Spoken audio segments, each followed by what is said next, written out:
你在干嘛呢？吃饭。哦，吃的什么饭？蛋炒饭。加鸡蛋了吗？蛋炒饭，你说呢？哦，加了几个蛋啊？一个。为什么不加2个呢？不想。哦，是土鸡蛋吗？我不知道。你怎么什么都不知道啊？你人呢？我在骑车，不聊了。什么车啊？电瓶车。你的电瓶车速度快不快？还行。能带几个人啊？2个。带人了以后速度快吗？不知道。电瓶车多少钱买的呀6000多。什么牌子的呀？雅迪。你到家了吗？没有，我一直回你消息。那么关心我吗？相信自己骑车技术是可以练的，我都是边骑边玩手机。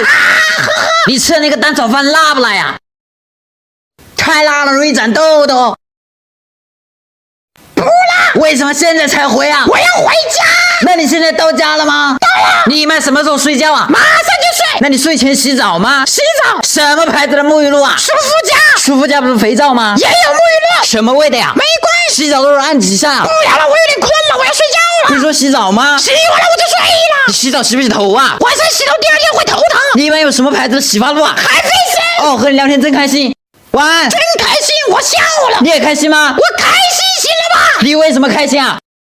你沐浴露多少钱买的呀？你吃蛋炒饭的时候点饮料了没有啊？你到家了以后电瓶车还有多少电啊？吃蛋炒饭的时候我喝奶茶，沐浴露60块钱买的。电瓶车本来还有3个电，回到家用掉了1个。到家以后我给它充电了，用的插板，插板是40块钱买的。插板是红色的，还有什么要问的吗？你这插板充电快不快呀？怎么了？你不舒服吗？是我不舒服。多喝热水。我喝你。来抖音极速版看视频领现金。